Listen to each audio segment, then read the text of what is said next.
Hello mga ka-listener natin. Dito naman tayo sa divination talk natin. At medyo na-delay tayo ng mga ilang day lang siguro. Ilang days. Kasi alam niyo naman, same pa rin yung reason. Pero ngayon, ang object sana is one day lang yung gap para mapabilis natin yung talk natin. So ngayon, babaguhin natin yung direction ng talk natin kasi gaya ng sinabi ko, ito yung essential lang lahat ng tinuturo divination talk. Okay, so bago ako mag-umpisa, pasalamat muna tayo sa mga tao naging way na ginamit sila na daan na tuloy-tuloy itong talk natin. At medyo sumisid tayo ng konti sa talk natin. So, gagamitin ko yung Bible, Bhagavad Gita, maybe siguro yung ibang mga writings na hindi kayo familiar, subukan ko lang. Quran, maybe. So, wala na tayong limit kung sino pa yung pwedeng makinig, basta qualified. Kasi ganito yan, may sinabi ako last time na importante sa relationship yung secret. Dapat sasabihin siya ng isang tao yung secret niya.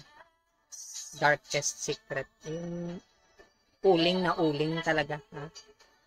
Uling sobrang itim na talaga na pag sinabi niya sa'yo, gusto niya magpakamatay. Sa hiya. Guilt. So ngayon, eto na. Dahil ito yung isa sa mga, kung iisipin nyo, ito yung isa sa mga magandang reason. Kasi ganito yun. Bakit yung tema natin is forgiveness? Kailangan natin mag-forgive para i-accept ng Godhead. I-forgive niya tayo. Kasi ganito yan.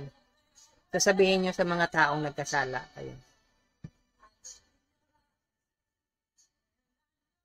Pasensya na po. Ha?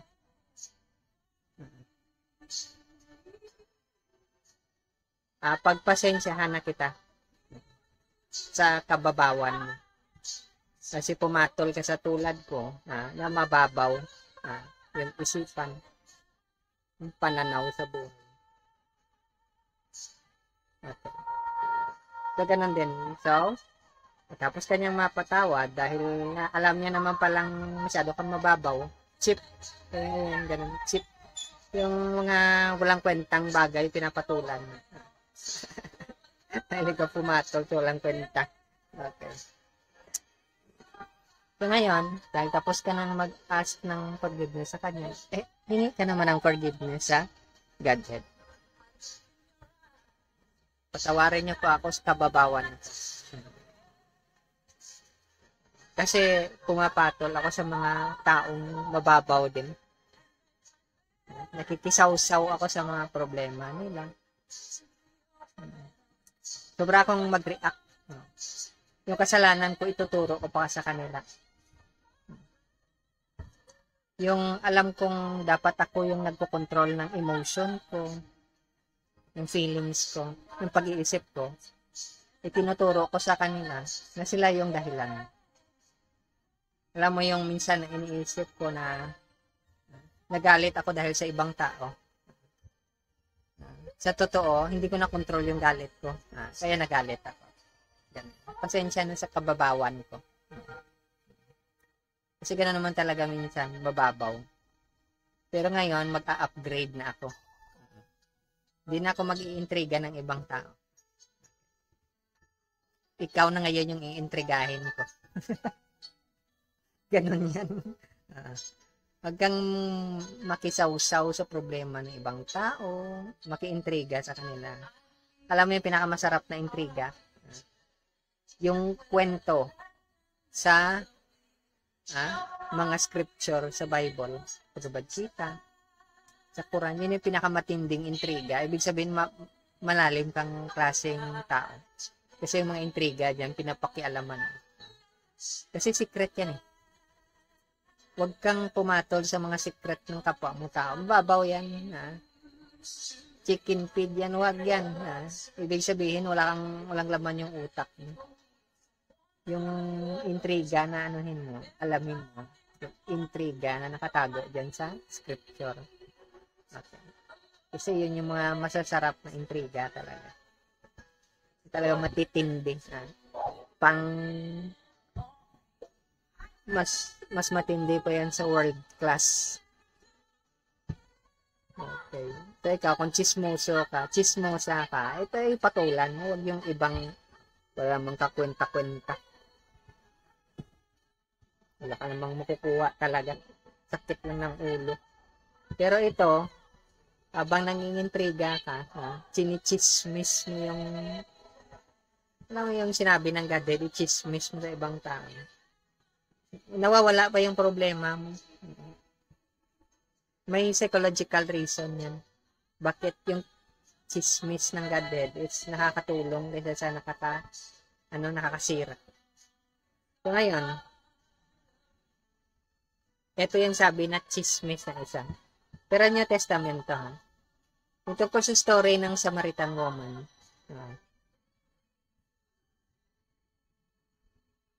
Sa Samaria siya nakatira. So ngayon, si Master Christ naglakad. So, ibang daan yung pinuntahan niya.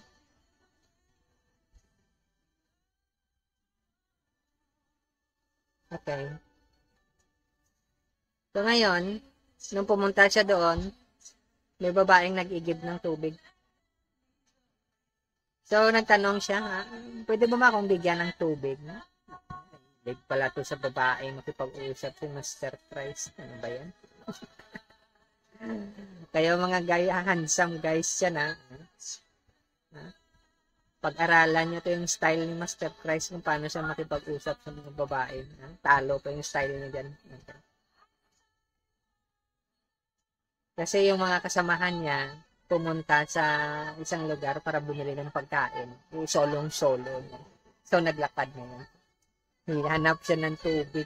Nauuhaw kasi siya. Kayo, uhaw na uhaw kayo dyan. Uhaw na uhaw kayo sa mga magagandang babae, sexy, handsome, tall, and dark. O baka puti yung gusto niya. Sige. Ito, yung magandang example. Matuto kayo sa isang master. Sabi ng isang babae, uy, di ba Hudyo ka? Ako Samaritan. Sabi ng babae, di ba mataas yung taste mo? Ako mababa lang akong klase. Sabi ng babae. Siyempre, pa-humble din yung babae. Kasi ibang klase yung dating ng Master Christ. Bakit ka naman hingi sa akin ng inumin? Kasi ang idea dyan, yung mga class ng mga tao, hindi yan sasama sa mga mababang uri. Yan. Pag-aralan nyo. Yung mga class, hindi sumasama sa mababang uri. Pero, ito yung magandang ugali. Kasi class si Master Christ, pero bumababa siya sa level ng mga babaeng mababa. Yung mga ano tawag dito? Yung mga hindi pinapansin ng iba. Yun yung maganda, yung hindi pinapansin. Nakakompetisyon doon. So ngayon, sagot ni Master Christ, kung alam mo lang, yung gift ng Godhead, yung regalo niya sa'yo, siya yun. At kung sino yung humihingi sa'yo ng tubig na uuhaw,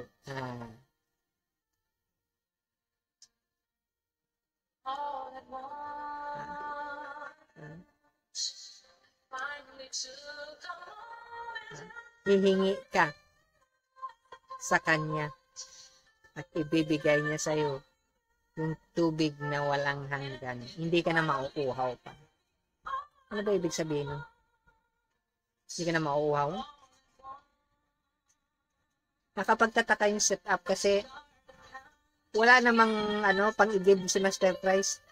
Wala nga siyang lalagyan ng tubig. Nakakatuwa yung ganon. Kasi siya nag-umpisa. Ganon naman talaga. Ang style ni Master Price, siya yung nag-open ng usapan. Pero actually, yung pag-open niya ng usapan, yung intention niya is para i-introduce sa babae kung ano meron siya. Tandaan natin mga mamshi, beshies, ladies na red, ate matanda sa kabata. Mga handsome guys. Kung ano yung ino-offer mo, ganon ka. Ibig sabihin, yung pwede mo lang ipakita sa isang tao, kung ano ka talaga. Kaya nga, sa bandang huli, kung ano talaga yung pagkatao mo, lalabas at lalabas yan. Ganon yan. Yan yung hindi nakita ng iba. Akala ng iba is, naka-makeup ka, napakaganda mo nga talaga, attractive physically ka, or something, basta, ibang klaseng dating mo, para kang, supermodel. Alam mo naman yung supermodel. Babae man o lalaki. Pero, sabi ni Master Price, kung alam mo lang. Ibig sabihin, kung kilala mo talaga yung tao. Alam mo yung secret. Yung secret niya, may dala siyang bukal na buhay. Bukal. Tubig na buhay. Hindi ka na mauuwaw. Yun yung hindi natin nakikita minsan. Yung sikreto ng isang tao. Dapat alam mo yun. Ito naman, dahil intriga ito ng Godhead. Yung sikreto niya is may tinatago pala siya. Nag-offer lang siya ng something na kunwari siya yung may kailangan. Pero siya yung magbibigay. Ganon yan. Kung ano yung meron ka talaga, kakulangan mo, wala sa'yo, yan yung lalabas. Kaya nga kahit nasabihin sa'yo ng isang tao, alam mo, bait-bait ko. Naintindihan kita. Pero habang tumatagal, hindi ka na niya naintindihan. Hindi talaga yun nakakaintindi. Pini-PR ka lang ng isang tao. Pinapaikot niya lang Alam mo yung bilog na yung ulo mo, binibilog ko yung ulo mo. Yung mga ganong klaseng tao. Kaya, alam mo na. Alam mo yung latest na chismis. Pag ano yung in-offer niya sa'yo, minsan wala yan dyan. Pero ang kay Master Price, ibig sabihin, maibigay mo lang kung ano meron ka. Kasi hindi yan magbabago. So kung talagang, kung anong meron ka, pagmamahal, pag-intindi, patience, hindi yan magbabago. Kasi yung gold, hindi yung magiging silver, kahit anong gawin mo. Except may touchstone, siyempre. Yung touchstone, spiritual. So, ganun yan. So, umpisa pa lang yan, Kung ano ang meron ka, yun lang yung pwede mong maibigay. So, ganun yung ibang tao. Gusto nila magkunwari. Pero lalabas din yan. Kaya minsan, sa mga previous talk natin, sabi natin, chismisa. Habang tumatagal, lalo mong nakikilala yung isang tao kasi lumalabas talaga yung totoo na ugali. Hindi yung magbabago. Ay, alam mo yung mga gemstone, mga diamond, sa jewelry, hindi ka malilito niyan. Yung mga jeweler, at saka yung mga nagtitinda, hindi yan nalilito kasi may mga kulay yan sila. May mga karat na tinatawag. Karat yun yung pag-reflect ng light.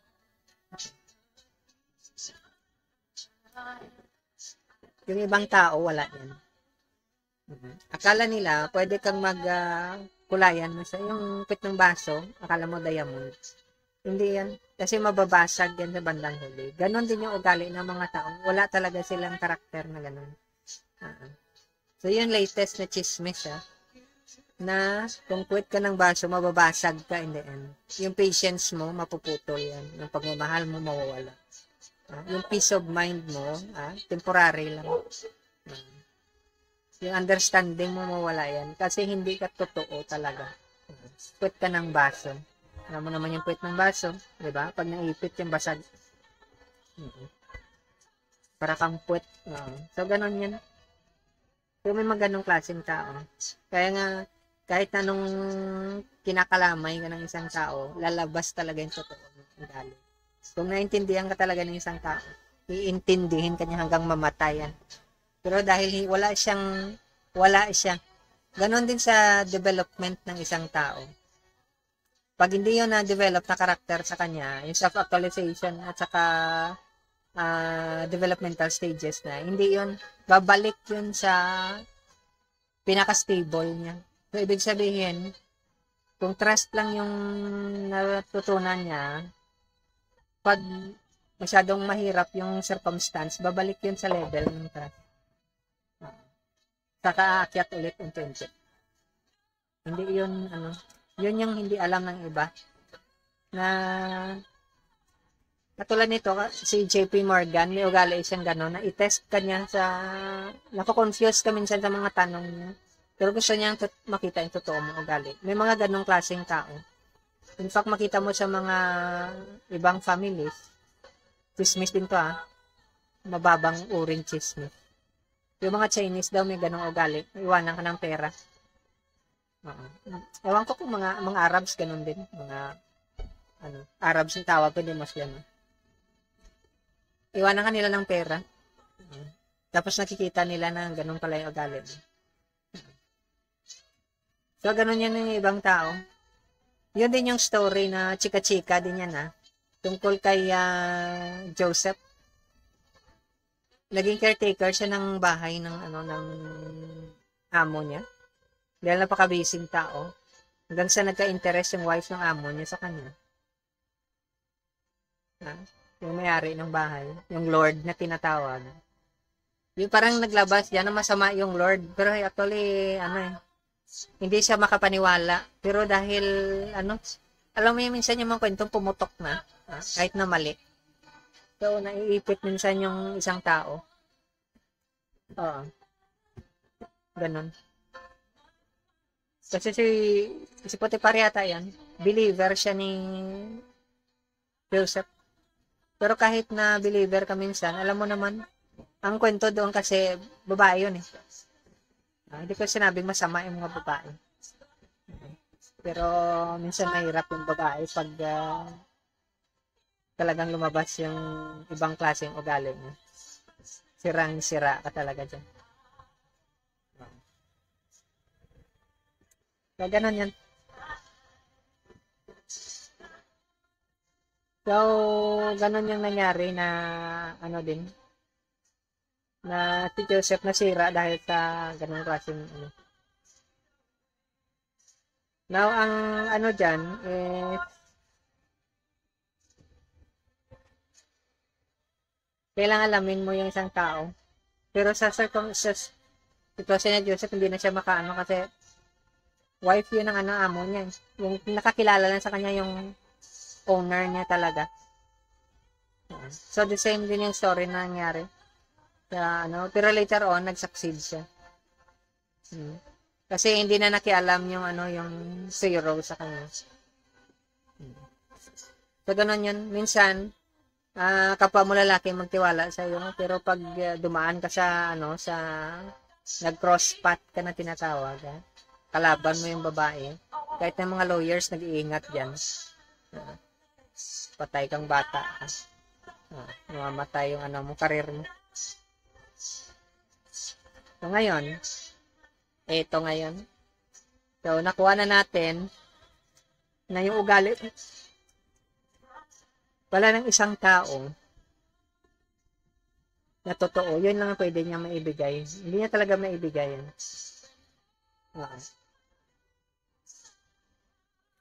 So, ganun yung latest na intriga. So, ito ngayon yung sinasabi dito. Yung sinabi ko kanina, chika-chika yan ni Jan. Intriga yan ni Jan. Kwentong, naka-record. Ito ngayon, si James naman to nagsabi. Lahat ng maganda at perfect na bagay na gift bigay, galing yan sa itaas. Galing yan sa Father. Hindi yung nagbabago na parang shadow. Uy, ganun pala yun. So, lahat ng good character ng isang tao, lahat basta napakaganda. Galing yun sa itaas. Gift yun. So, lahat na makikita mong magandang ugali, gift pala yun. Swerte ka pag nagkaroon ka ng ganyan. Ibig sabihin, binigyan ka. Alam mo yung naghahanap ka ng babae, lahat ng karakter nakita mo sa kanya. Na hindi nagsishift katulad ng shadow. Yung shadow, anino? Hindi nagbabago. Ibig sabihin, galing talaga sa pinakamataas na sa heavens or sa Father. Heavenly lights ang tawag doon, liwanag. May mga handsome people, babae man o lalaki, makikita mo maganda sila sa una lang. Saka nagbabago, shifting shadow yan. Ganon yung yung sa psychology, yung shadow natin, nag-shift yun, pabago-bago. Akala mo na wala, andyan na naman ulit. Akala mo, free ka na, andyan siya. Hindi. Ganon yan. Kaya nga, kung yung isang tao, malalim yung napakalaki ng shadow niya, personal unconscious niya, shadow ang tawag doon. Walang yan, mahirapan kang mahanap yung niya, yung perfect gift. Saka yung sinasabi na ilang i-perfect mo yung buhay mo ngayon, medyo matagal-tagal para sa kanila. Kasi yung gift na yon is, kailangan buksan pa yon, nakarap yun nakatago. Secret yun. Hindi yung basta-basta ilalabas lang. Katulad sa mundo natin, may secret. Yung spiritual world, may secret din yan, nakarap yan. So, yung mag-unwrap pa ng secret, is yung sadhu, truthful, righteous, saintly, guru or acharya or mystic mentor. Siya pa yung mag-unwrap sa'yo, bubuksan niya pa para makita mo yung gift. Pag hindi niya yung binuksan, hindi mo makita yung gift. So, marunong din yan siya magbukas ng gift ng iba. Kaya nga, alam niya na yung mga gift na iba, walang kwenta, hindi na yung magbubukas ng kasi pero, alam mo yung nag-iintriga ka, mababaw na klase yung huwag kang pumatol sa mababaw na klase, nahihirap yun. Napaka-cheap na. Parang puwet ng baso. Huwag sanang puwet, bawa. So, ganun yan. So, lahat na makikita mo, hindi ibig sabihin nakikita mo, kundi mararamdaman mo. Ipaparamdam sa'yo. Yung pag-intindi, pagmamahal, pag-iingat, hindi, walang violence na sinasabi. Ibig sabihin, gift yung galing sa itaas. Hindi yung magbabago. Kaya nga sa Feng Shui, last yun na recourse yung Feng Shui. Yung first na recourse, alam mo kung ano? Yung karakter ng tao. Yun yung pinaka-first na recourse. Yung education niya, yan, mga later na lang yan. Yung spirit sa isang tao, yun yung first. Kaya nga, pag merong kang ganon, gift from above ang tawag yun. Open yung third eye mo. Kaya niyang i-block lahat ng kasamaan na naging result ng misalignment sa Feng Shui or Vastu. That is why, huwag kang magtaka. Kung napunta ka sa isang place, misaligned yung place, na kahit religious yung mga tao, may mga ghost, may mga demonic energy nandyan. Kasi hindi naman bukas yung third eye ng mga tao.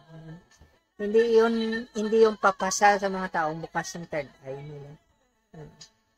Hindi yun. Yun yung hindi alam ng iba. Yun yung first na qualification. Kaya nga, ano sila, pabago-bago yung place, pabago-bago yung ano, o kung ano pa dyan. Hindi nila alam, yung opening ng third ay yung susi dyan. Pero anyway, at least magkapera sila, di ba? Oo. Mabubuhay siya, may pangbili ng pagkain. Bayad sa kuryente, bayad sa tubig,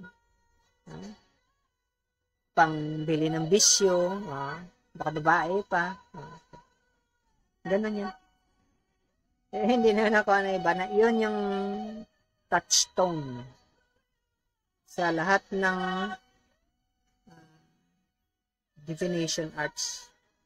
Yung buksan ng shadow, yung third eye. Kasi yung walang influence na mag-overpower sa bukas yung third eye. Hindi kasi nagbabago yun, nagsushift. Okay. Kung ngayon, na alam na natin na kin-create ng Godhead yung heaven and earth, alam na natin yan. Kin-create yung tao sa image sa likeness, yan, alam na natin yan.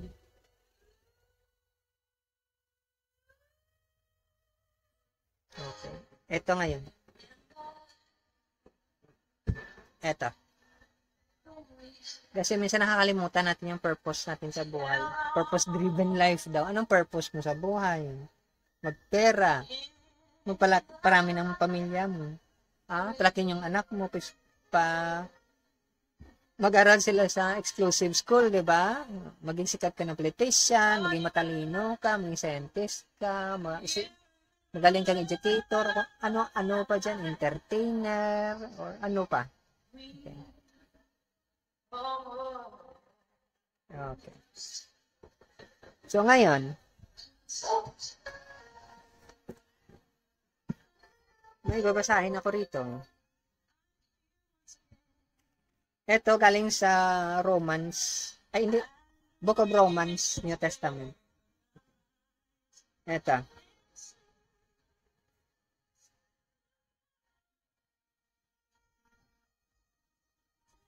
Ang katotohanan ng Diyos ay maliwanag. Pinakita yun ng Diyos na maliwanag. Godhead. Maliwanag na maliwanag, ibig sabihin, unless na bulag ka, baka hindi mo makita. Pasensya sa mga bulag dyan. Okay. Bago ko pala, yung forgiveness para may chance sa magbukas yung third eye. Pero hindi ka marunong mag-forgive, baka mabulag ka talaga. So, yung creation ay, dahil sa creation, nakikita natin yung ugali ng Godhead. Okay.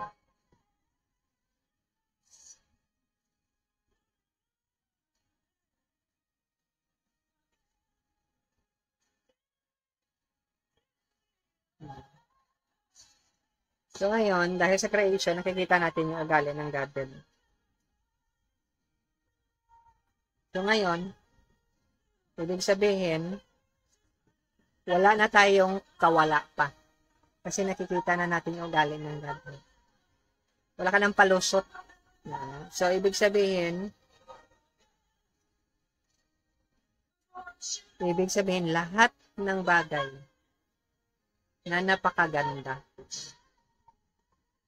Or sabihin natin,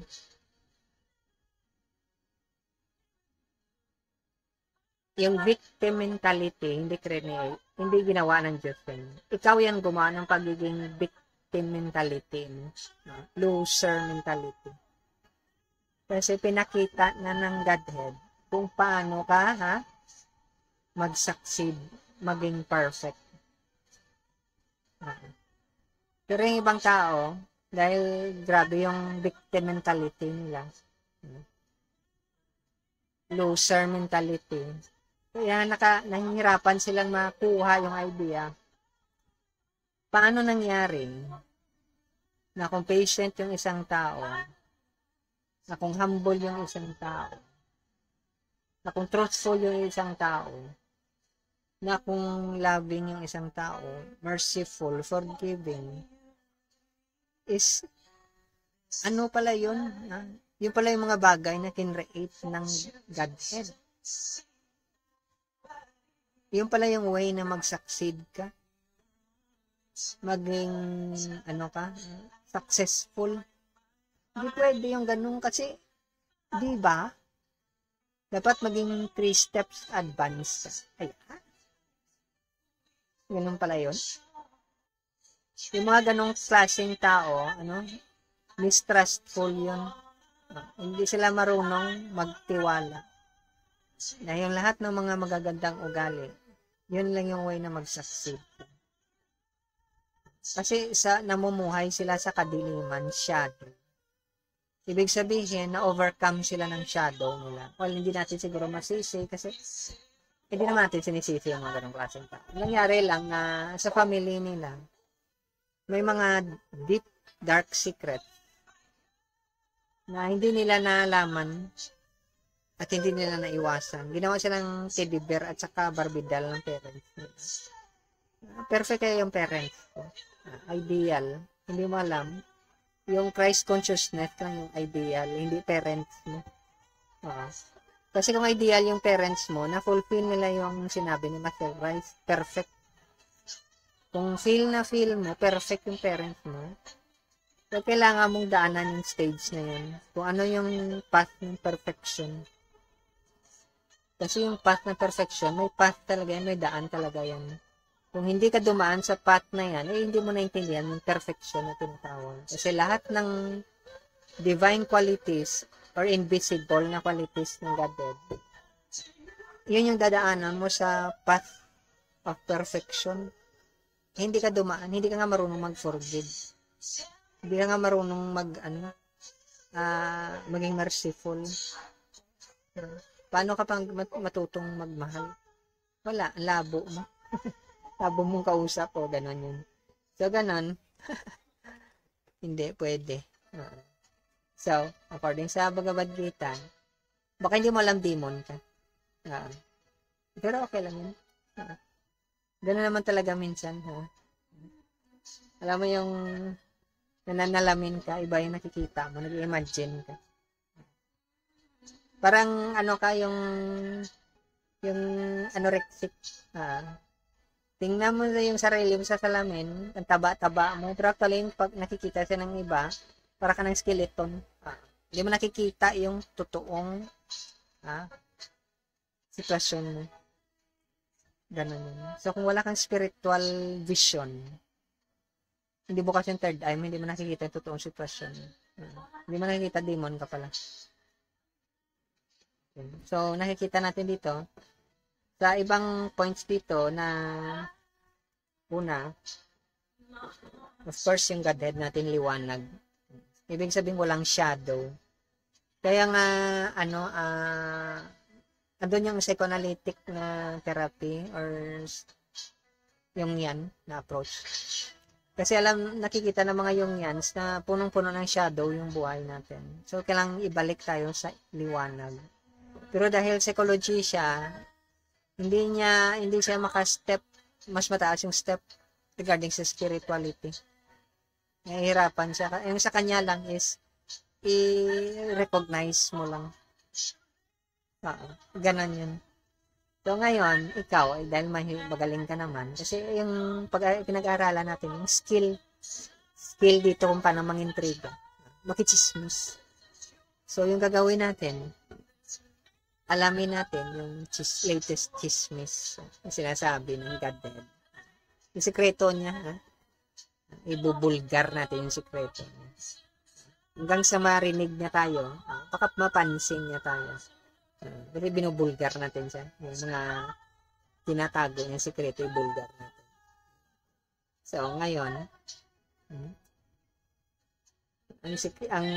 is, paano natin tanggalin yung mga, alam mo yung may mga taong bago mo malaman yung sikreto ng Godhead. Katulad din ng ibang tao yan. May mga harang yan. Parang basketball, may mga harang. Tanggalin natin yung mga harang para malaman natin yung sikreto niya. Ganon din sa intriga. May mga taong hinaharangan ka na hindi mo alam yung sikreto. Ganon din sa magulang natin. May mga deep secret sila, hinaharangan nila yan.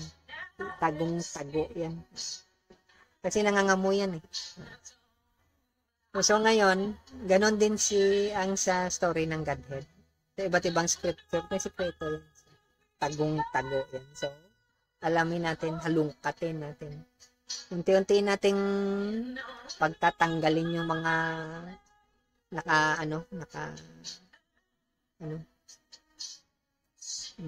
yung mga nakaano sa kanya, talukbong o mga bagay na para hindi siya makita. Ganun, unti-untiin natin. Yan yung first class na intriga. So ngayon, yung unang intriga is, alam niyo naman siguro sa Genesis, di ba? Liwanag. So yun yan psychology, darkness yung ginagamit. Kadiliman, shadow. Alamin mo na yung shadow para may idea ka ng liwanag. Ito, iba. Alamin natin. Kasi pag alam mo yung liwanag, malalaman mo yung sikreto niya. Ng Godhead.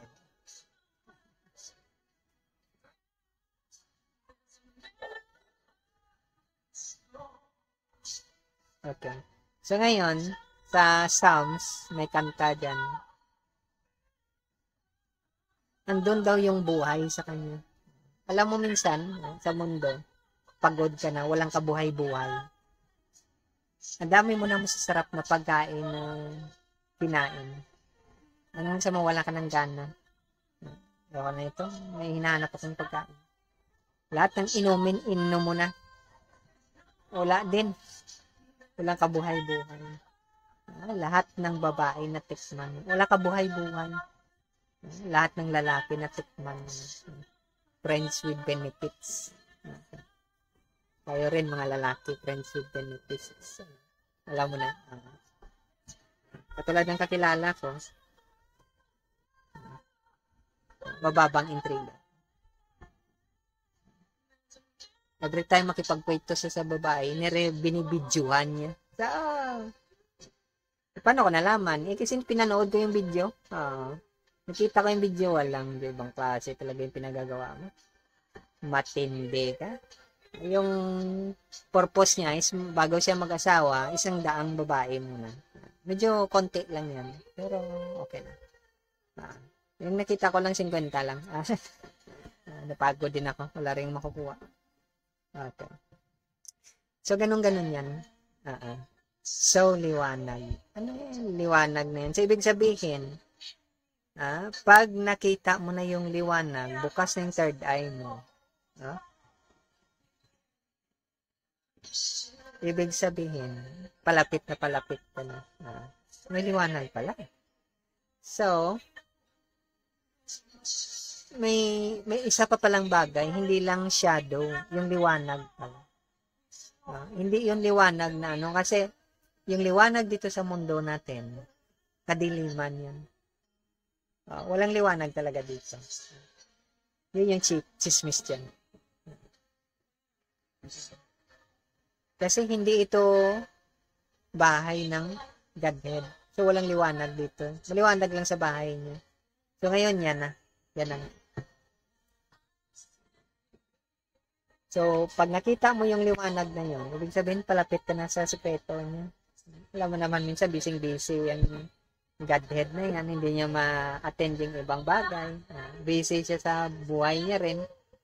Okay, so, dito pala yung sikreto mo sa liwanag.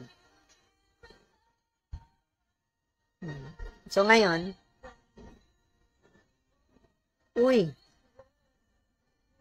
tingnan mo sa Psalm ulit. Sabi niya, yung utos ng Diyos, radiant daw. Umiilaw, parang ganon. Parang sasakyan. Nagbibigay liwanag sa mata. Mga mata. So, saan kayang mata yun? Yung mata na yun, yun ang third eye. So, pagbukas yung third eye mo, madali mo nang hanapin yung sikreto mo. Ganun pala. Ganun pala siya. So, alam na yun.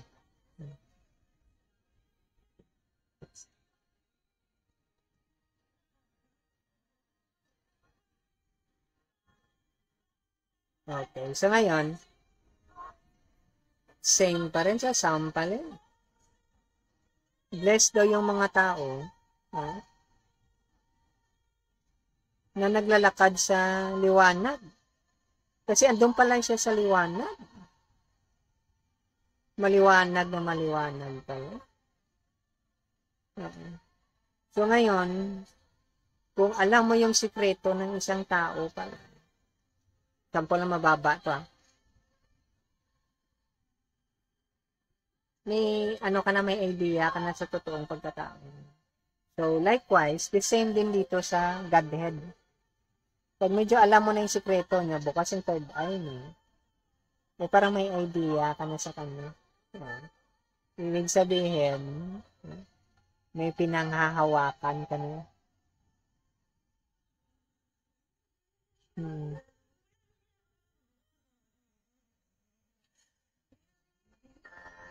So, ito ngayon. Ito yung interesting. Tungkol sa sadhu to. Pero yung ginamit na example dito, based sa story, si Master Christ. Pero si Master Christ, katulad ng ibang sadhu, sila yung representative ng Godhead. Christ consciousness. Anong sabi nila? Sabi ni Master Christ, ako yung liwanag ng mundo. Kung sinong sumusunod sa akin, wala siya sa hindi siya lalakad sa kadiliman. Kung di may liwanag yung buhay niya. Maliwanag. So alam mo yung boring yung life mo. Hindi mo alam kung anong gagawin mo. Spend mo yung life mo sa pagganap ng pera, mabore ka later on. Mapagod ka. Sa mga anak mo. Hindi sa partner mo, sa magulang mo. Hanggang sa mabore yung life mo, wala kang gagawin. Maghanap ka na lang dyan ng ibang tao, makipagkwitos. Hanggang sa one night stand. Kalimutan mo lang. Sige, tago mo yung sikretong yun. Pagkalimutan mo lang. Pero sabi dito, ako yung liwanag ng mundo. Hindi yun ang mundo May araw yung mundo, may liwanag. Hindi na kailangan dagdagan pa liwanag. Liwanag ng mundo mo. Kasi madilim Alam mo yung parang ganito may utang ka, hindi mo alam kung saan kukunin yung pera pambayad. Yung liwanag dyan is makahanap ka ng pera ng pambayad. May liwanag. Ganon yun. So siya yung liwanag ng mundo mo. I am the light of the world. Siya yung liwanag. So, ngayon, pag medyo alam mo na, bukas yung third eye mo, alam mo na yung wala na siyang maitatago sa iyo kasi nakikita mo ng liwanag. Ito pala. Pero yung manotice mo, wala ka sa kadiliman. Ibig sabihin, palapit ka na sa hero's journey mo, yung shadow mo, or dark night na tinatawag. Dark night, madilim na gabi. Alam natin yung gabi madilim, pero ang dark night, ibang klase yun. Hindi yung basta dilim lang. Napakadilim talaga na hindi mo na alam. Yung iba nga nagpapakamatay. Kasi grabe yung kadiliman na yan. Ano yun? Painful. Yung ibang tao, yung ginagawa nila sa painful na dark night na yun, umiinom sila. Nagda-drugs. Kumakain. Nakikikuitos sa mga minsan may alam ako nga dyan na gusto niya makipagkito sa 10 lalaki yata sa isang gabi sabay-sabay. So ganun yun, may mga ganong klaseng tao. Dark night yun, very painful. So para ma-escape mo yung pain ng dark night, magiging overactive ka, kikilos ka, may gagawin ka para hindi mo lang maalala. Pero hindi pwede kasi after matulog ka, lalabas na naman yung shadow. Ay naku, nakakalungkot yung ganun klaseng buhay. Oo. Ngayon, dahil sa darkness na yun, grabe. Nade-depress ka, ha? Paulit-ulit yung depression. Depressive state, ha? Yung depression, baka mapasok ka na sa mental hospital. Depressive state. Hindi ka nga, parang wala na nga, wala ka taste-taste yung mundo sa'yo. Alam mo, dati mahilig ka sa make-up, mahilig ka magpaganda, mahilig ka magpa-sexy, babae at saka lalaki man, may mga alam mo ko dyan. Nawala ka na ng gana. Hindi mo na alam kung anong gagawin mo sa buhay mo para ma-enjoy mo yung buhay mo, ma-experience mo yung happiness. Sinasagad mo yung sarili mo. Pero sabi dito, hindi ka na maglalakad sa dilim kasi may liwanag. Ibig sabihin, nararamdaman mo na malapit ka. Malapit ka na lang sa sikreto ng Godhead, sa pinaka-core ng yung chismis tungkol sa kanya. May liwanag, eto na, yung baul yung tinatago, yung mga sikreto niya. Ganun yun. So ngayon, makikita mo sa Ephesians dyan, na dati, andun ka sa kadiliman, mapait yung buhay mo. Grabe yung pain, hindi mo talaga maintindihan. Kahit matulog, hindi ka makatulog. Grabe yung suffering mo. Ngayon, may liwanag ka na. Kasi, ang sikreto ng Godhead, sikreto, yung chismis tungkol sa Godhead, may alam ka na. Yes, alam. Nagmamadali akong mag-umaga kasi alamin ko naman yung tungkol sa kanyang chismis. Ganon yun. So, ngayon, mamuhay kayo na anak ng liwanag. Ibig sabihin, mamuhay kayo na may divine qualities. So, ibig sabihin, nagkataon na nabuksan ng shadow yung mata mo.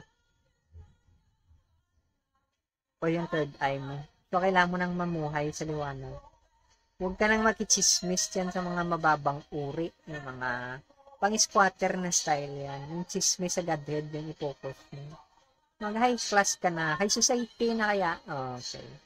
So, ganun yan. Mag-chismis ka. Ano ba yung chismis dito? Children of light ka na pala. Kasi doon yung masarap. Alam mo yung dito sa mundo natin na puno ng kadiliman, success yung tinitinda nila. Daming tindero at saka tindera ng success dito. Pero yung sinasabi dito, ang pinakamasarap na chismis is yung totoong success makukuha mo lang pag alam mo yung sikreto ng Godhead. Paano kayo naging successful yung Godhead? Ano yung sikreto niya? Bakit niya nagawa yung mga ganitong bagay? Yun yung chismis na masarap. Kasi yung chismis na yan, closely guarded secret. Katulad sa mga magulang, mga friends mo, or sa mahal mo sa buhay, partner mo, may sikreto yun. Iniingatan niya. Same din yung Godhead, may sikreto. Iniingatan niya. Ayaw niyang malaman mo yan. Kasi, hindi lahat ng tao pwede sa sikreto na yan. May mga tao hindi marunong mag-ingat ng sikreto. Pasensya na, God. Pasensya na, Lord. Isa ako sa mga taong nakikichismis sa'yo. Hindi kasi ako marunong mag-ano ng secret mo. Ilalabas ko yung sikreto mo. So, para marami na kami nakakalaman yung sikreto mo. Okay. So, ganun yan. So, inulit naman dito sa 1 John, walang kadiliman. So, kung sumasamli ka sa mga organization, religious man o spiritual, at saka naka-experience ka ng pain, suffering or darkness, sadness, hindi mo nakokontrol yung sarili mo minsan, wala ka pa sa liwanag. Ibig sabihin, grabe ito yung darkness mo kasi sa liwanag ng Godhead, walang kadiliman, walang demonic qualities. Ha? Pag once na marapit mo na lang mabuksan yung ataul ng sikreto ng Godhead, walang kadiliman yan. Pag binuksan mo yan, puro liwanag yan dyan. So, ikaw, hindi mo na control yung galit mo, yung, alam mo, yung greed mo, yung obsession mo, sa kahit anong bagay, pera, babae, or pagkain, or property, o ano man dyan, power, prestige. Nasa kadiliman ka pa. Wala ka pa ibig sabihin, tanggapin mo man sa hindi, demonic yung ano mo. Kasi perfection yung standard ng ano, ng liwanag. Hindi pwedeng bumaba sa perfection. So, kung hindi ka sa stage ng perfection, hindi mo talaga ma-experience. So, mangyari lang yan pag nabuksan ng ang ano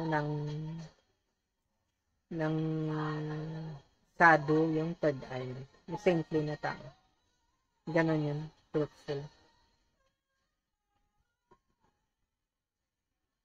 So, ngayon, baka wala kang tiwala sa power ng Godhead.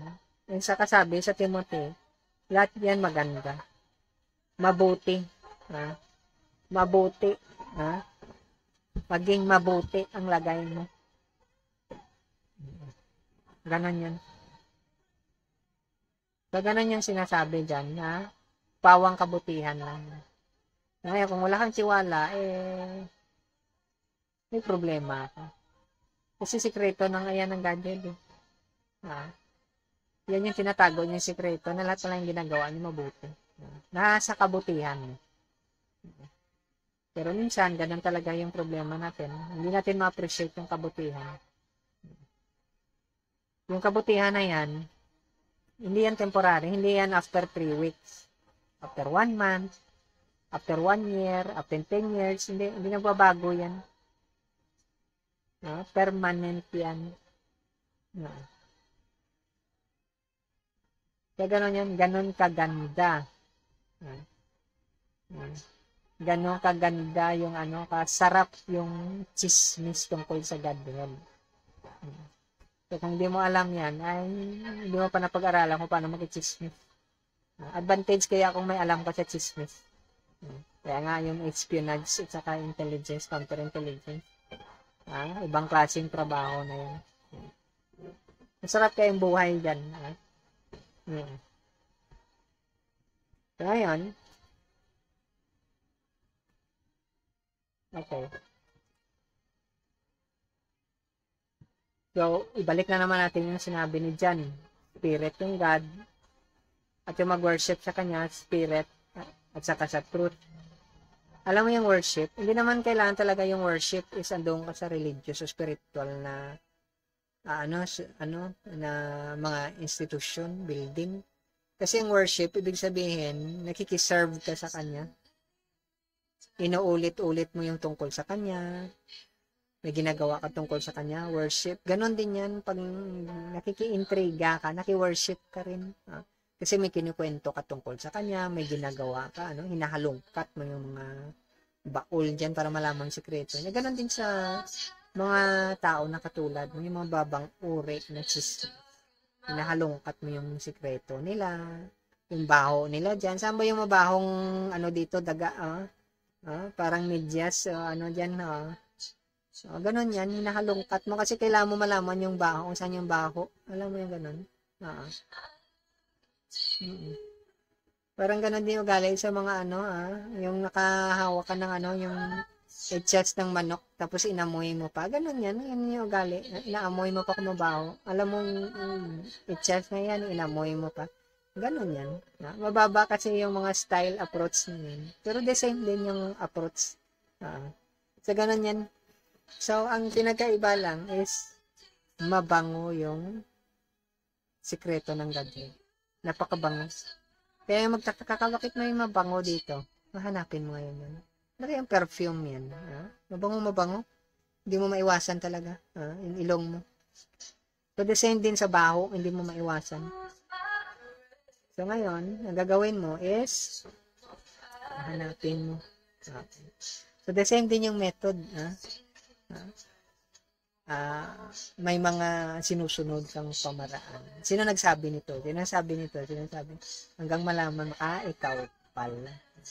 May succession din yan. Pasa-pasa na kwento. So, yung mga scripture natin para pasa-pasang kwento, may intriga din yan. Ganun yan. Mga balita, parang news yan. Ganun yan. So, ngayon, ito pa yung pinakamasarap dito. Sabi kasi sa Corinthians, yung katawan mo daw, temple. At saka yung spirit ng God. Andyan sa loob. So yung hinahanap mo palang baul na sekreto na may pabango, na mabango. Andyan sa loob. Saan kaya yun?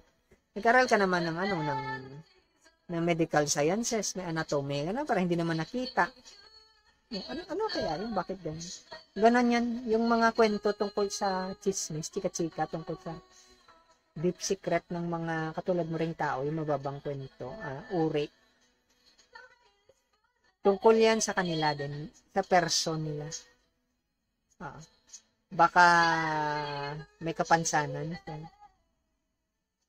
O baka itong magandang babaeng to, baka natutulog lang, hindi naghuhugas. Ay! Sana maligo kayo, mga miss, mga mamshi, beses, ladies, sa matanda, sa kabasa. Nangangamoy kasi kayo minsan. So, ganun yan. O di kaya kayo mga handsome guys, mag-ingat kayo. Kasi minsan yung sobrang pawis nyo, nangangamoy yung kilikili nyo. So, kailangan maglagay kayo ng pabango. So, ganun yan yung mga chismis, chika-chika, tungkol yan sa person. Alam mo yung minsan na hindi ka marunong maglinis sa katawan mo, yung latest na chika. Alam mo si ganun, ganito. Parang naalala ko dati yung kwento, mababang uring kwento. Babae, masyado siyang mahinhin. Bigla na lang, hindi alam nila, hindi nila alam, may tao pala doon sa itaas, nakatingin. Doon lang sila pala sa likod ng wall. Parang may, lalagyan ng, ng palay. Doon sila, standing position daw. Hindi nila alam, may tao pala. Huling-huli yung sikreto. Ay, pag, tuwing umaga, parang hindi lang sila magkakilala. Ganon yan. Mababang uring chika yan, pero ganon talaga minsan. Hindi mo maiwasan. One night stand ang tawag doon. Alam mo yung napagod ka sa buhay mo, gusto mo excitement. Iinom ka ng konti para medyo maluwag-luwag yung katawan mo hanggang sa mag one night stand ka dyan. Yes! Alam mo yon. Pero dinideny ng mind mo. Same din yung kwento tungkol sa tungkol sa Godhead. May mga one night stand din dyan. Pero ibang klase yun. Hindi katulad sa tao na hindi na kayo magkakilala. Yung Godhead, iba yun mag one night stand. Ibig sabihin, pag pinagbigyan ka ng Godhead, hanap-hanapin na yun. Tapos pag hinanap mo, bibigyan kaya ng paunti-unti lang hanggang sa makita mo siya ulit. Sa ibang klase yung na yan, pakiramdam mo. So mag-ingat kayo dyan sa mga ganyan na experience. Baka tumayo yung balahibo nyo dyan, ibang klase yan. Baka himatayin kayo pag nakita nyo siya ulit. Okay. So kaya, yung sabi nila, ganon yung papel ng mga sadhu, guru, acharya, mga truthful na tao, mga mystic mentor at sa mga righteous na tao. Para silang representative ng Godhead. Para makita mo yung mapagbigyan ka sa hiling mo. Kahit konti lang, kahit konting pagtingin lang sabi nila. Kahit hawak lang, ganon yung sabi nila. So, ganon yan. Kasi temple yung katawan natin. So, para ma-appreciate natin yung presence ng Godhead, kailangan ng spiritual master. Para ma-appreciate din natin sa sarili natin. Kasi siya yung magbigay sa atin ng idea. Siya yung magtuturo sa atin. Yan. Yung baol na yan. Buksan mo yan. At yan yung perfume na napakabang. Parang perfume na binigay kay Master Christ. Diyan yung sikreto. Ganon yan kasi number 1 din na magaling sa intriga yung mga spiritual master, mga righteous, truthful na tao, sadhu, guru acharya, mystic. Magaling din yan sila sa intriga. Kahit sasabihin na sa'yo yung latest na secret. Kaya ikaw excited din dyan. Pero yung ibang tao, dahil mababa yung taste nila, alam mo yung sanay ka sa banig. Sanay ka sa plywood siguro. Hindi mo alam yung feeling ng naka-waterbed. So, hindi mo maintindihan. Magtataka ka. Nakakatakot kaya minsan, parang malulunod siya, sabi na kaya ka sa waterbed, or may heater yung mo, yung kumot mo. Hindi ma-appreciate ng iba kasi pag squatter yung mga style nila, mababang klase yung chika-chika, chismis nila. Yung sa'yo, mataas ng uri. Kaya nga naintindihan mo, ay, ito pala dapat. Mataas na uri pala dapat na chismis. Parang success din yan Successful ka na chismoso, marites na successful.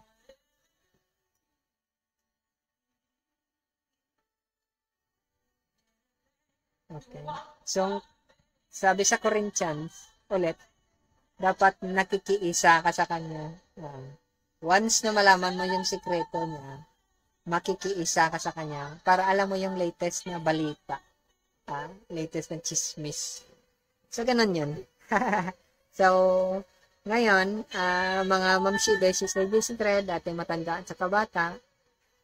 So, pasensya na kayo kasi puro kachismisan yung, umpisa ngayon, puro kachismisan yung ikwento natin. So, sana ma-appreciate nyo.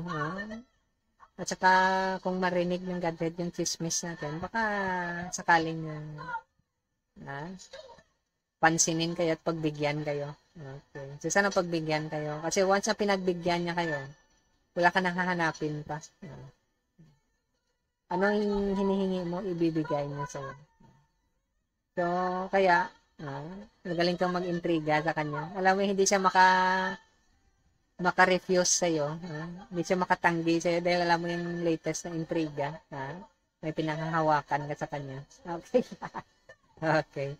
So, sige. Ma'am Shi, beses, ladies, na rin natin matanda sa kabata. Mga handsome guys yan. I hope so na na-appreciate nyo. Kasi yung mga katuruan minsan ng mga masters, mga shadow, napakalalim nun. So, dito lang tayo, magtsaga na lang tayo sa chismis. Yung nga pang mababaw lang yun sa atin. Okay. So, sige, thank you sa time nyo.